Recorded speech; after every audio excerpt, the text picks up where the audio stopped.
Ոտնաթաթերից հետ հոտ են գալի, քրտնում են, խայտարակվում ես, լիքը բան ես փորձել, չի աշխատում,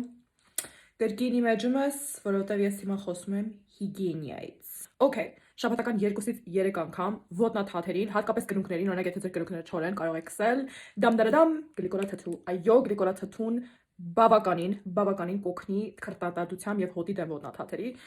սովորական բամբակի վրա քսում եք, գիշերը մաքուր լվացած վիճակում, okay, մաքուր եւ լվացած վիճակում, շաբաթական 2-ից 3 անգամ գլիկորաթթու ոտնաթաթերին, կրունկներին էլի միջալոց օգնում է չորության դեմ, ոտնաթաթերի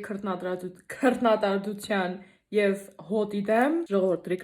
դրիկլոր, անտիպերսպիրանտ, սա դեղատներում վաճառում են, սա մաշկաբաններ խորհուրդ տվել, կատարյալ աշխատում է, կատարյալ life hack, էլի ուղակի կոշիկը հագնելուց առաջ, հատկապես եթե բաց կոշիկ է, դրա մասին է էլի խոսքը, էլի սենց քսում եք ոտնաթաթին, թողում եք չորանա, հագնում եք, թե ձեր ոտքերից հոտ չգա ու չքրտնի, եկեք ինձ գրեք, լուրջ եկեք ինձ գրեք, փորձված միջոց է, փորձված, այս համար բոլորս պետք է լինենք ահավոր ցանկալի, սիրուն ու մեր վրայից հոտ չգա ու հնարավորինս քիչ քրտնենք, լավ, բայց իհարկե նավսյակի եմ, որ կատակ եմ անում, չէ, լողանում եմ, առաջինը լողացեք, նոր դուխ ինձ անեք։